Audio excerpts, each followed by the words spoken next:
कृषि मंत्री मंगल पांडे कृषि भवन पटना में आयोजित कार्यक्रम में राज्य के बाहर प्रशिक्षण एवं परिभ्रमण कार्यक्रम में भाग लेने वाले किसानों को गाड़ी को हरी झंडी दिखाकर किया रवाना। आज 22 सितंबर को पटना कृषि भवन से राज्य के बाहर प्रशिक्षण एवं परिभ्रमण कार्यक्रम में भाग लेने जा रहे किसानों को रवाना किया। इससे पहले इस कार्यक्रम की शुरुआत दीप प्रज्वलित कर कृषि मंत्री मंगल पांडे, सचिव कृषि विभाग श्री संजय कुमार अग्रवाल के द्वारा किया गया।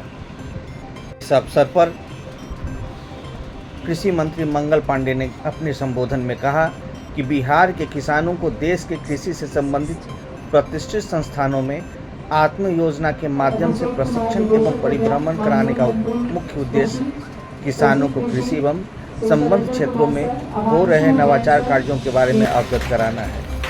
उन्होंने कहा कि आज मुझे खुशी है कि राज्य में बड़ी संख्या में किसान देश के विभिन्न प्रतिष्ठित संस्थानों में प्रशिक्षण एवं परिभ्रमण करने के लिए जा रहे हैं।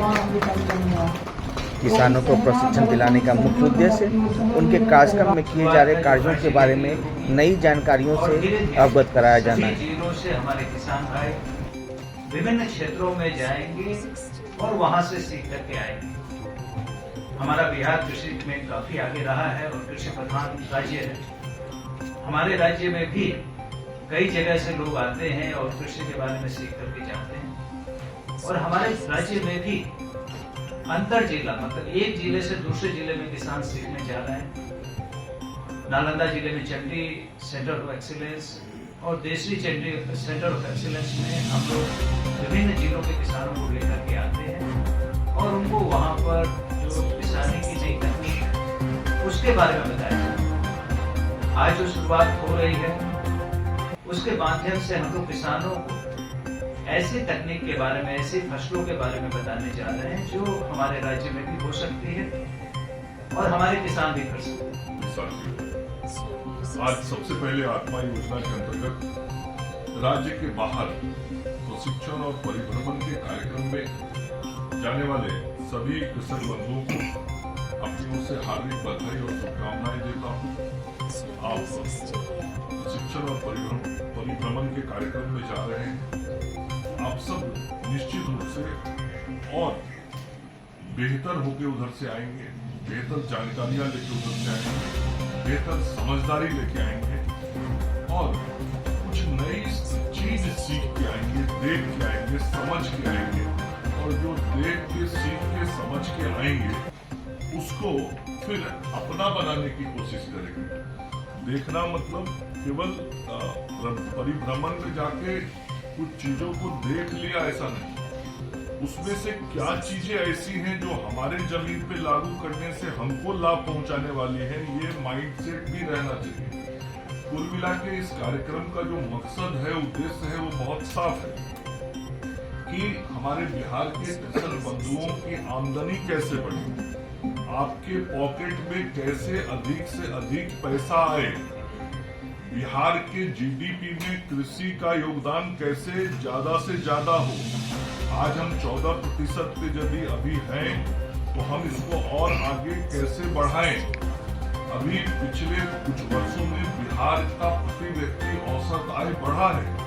हम लगभग 66,000 रुपए के करीब पहुंच गए, जो पिछले 3 वर्षों में लगभग 16,000 रुपया प्रति व्यक्ति बढ़ा है। तो हमारी प्रति व्यक्ति औसत आय यदि किसानों को भेजा जा रहा है। आज बिहार के 6 जिलों से 191 किसानों को आत्मा योजना के अंतर्गत देश के विभिन्न संस्थानों में भेजा जा रहा है, जहां किसानों को प्रशिक्षण दिया जाएगा।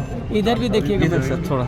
और ये स्थान है हमारा दिल्ली का ICAR Indian council of agriculture research जो है, उसके अलावा बकरी पालन का संस्थान उत्तर प्रदेश के अंदर मथुरा में है। साथ ही अल्मोड़ा में जो हमारे मिलेट्स हैं, जो मोटे खाद्य पदार्थ हैं, उनके उत्पादन के संदर्भ में उत्तराखंड अल्मोड़ा में भेजा जा रहा है। रांची में प्रशिक्षण के लिए लोगों को भेजा जा रहा है। जो हमारे औषधीय पौधे हैं उसके लिए लखनऊ में भेजा जा रहा है। तो ऐसे देश के अलग अलग केंद्रों पे किसानों को प्रशिक्षित करने के लिए और परिभ्रमण के लिए 191 किसानों को बिहार से आज भेजा जा रहा है। और ये सब जो नई तकनीक है, नई व्यवस्थाएं हैं और कम जमीन पे कैसे ज़्यादा खेती कर सकते हैं, और जो हमारे कृषक खेती के साथ साथ बकरी पालन और मत्स्य पालन करते हैं उनको भी जो लेटेस्ट टेक्नोलॉजी है उसके बारे में जानकारी मिल सकेगी। जो ई मार्केटिंग का सिस्टम है उसके बारे में भी बाहर जाके वो सीखेंगे। और कुल मिला के विभिन्न प्रकार की नई तकनीकों को जो देख के, सीख के, समझ के आएंगे, उसका इस्तेमाल अपनी धरती बिहार में करेंगे। देख कर सीखो और सीख कर अपनाओ, इस नीति के साथ वापस लौटेंगे। और अंततः जो इस नई तकनीकों को वो बिहार की धरती पे इस्तेमाल करेंगे और बिहार की धरती पर उपयोग करेंगे, उसका लाभ किसानों के आर्थिक समृद्धि में होगा और हमारे किसानों का आर्थिक विकास होगा। आज बिहार के विकास दर में किसानों की बहुत बड़ी भागीदारी है। 14% के करीब किसान का बिहार के आर्थिक विकास में सहभागिता है। इसको और बढ़ाने के लिए ऐसे कार्यक्रमों से लाभ मिलता है। हो गया ना?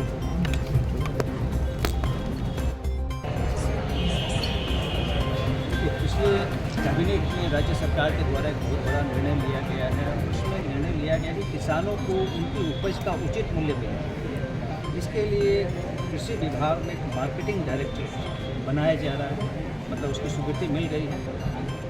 उस डायरेक्टरेट बन जाने से किसानों को जो पोस्ट हार्वेस्ट मैनेजमेंट होता है, फसल हो जाने के बाद फसल का उचित मूल्य मिले, उसका संग्रहण अच्छे तरीके से हो सके, भंडारण अच्छे से हो सके, उसकी पैकेजिंग अच्छे से हो सके। तो इसके लिए हम लोग कोल्ड स्टोरेज, गोदाम, उसकी पैकिंग, उसको ऑनलाइन मार्केटिंग, इन सब चीज़ों पर अब किसानों को सहयोग मिलेगा। और उसके लिए विशेषज्ञ पदाधिकारी उसमें नियुक्त किए जाएंगे और हर जिले में उसका एक कार्यालय भी रहेगा, जिससे किसानों को बाज़ार में बेचने की चिंता कम हो, बाज़ार में उसका वास्तविक मूल्य मिल सके। जब फसल आती है बाज़ार में तब अचानक दाम कम हो जाता है और 1 महीने के अंदर ही दाम बढ़ जाता है। तो किसानों को ये पता रहे कि 1 महीने बाद क्या भाव होने वाला है। उसके लिए स्टोरेज की फैसिलिटी रहे, किराए के गोदाम रहे जहाँ पर लोग अपना फसल रख सकें और उसके बेसिस पर उसको तात्कालिक कुछ एडवांस भी मिल सके। तो ये सारी चीज़ों पर अब किसानों को काफ़ी मदद मिलने वाली है और इसके लिए पूरी योजना कैबिनेट ने अप्रूव कर दी है और आने वाले समय में इसका कार्यान्वयन। इस कार्यक्रम का मुख्य उद्देश्य किसानों के साथ सीधा संवाद करना और उन्हें आश्वस्त करना है कि राज्य सरकार उनके क्षमता संवर्धन हेतु विभिन्न प्रकार के कार्यक्रम आयोजित कर रही है। किसानों का दायित्व है कि वे देश के विभिन्न संस्थानों में जाकर अपने विषय से संबंधित प्रश्न को वैज्ञानिकों से पूछें और उसका लाभ उठाएं। कृपया चैनल को सब्सक्राइब करें।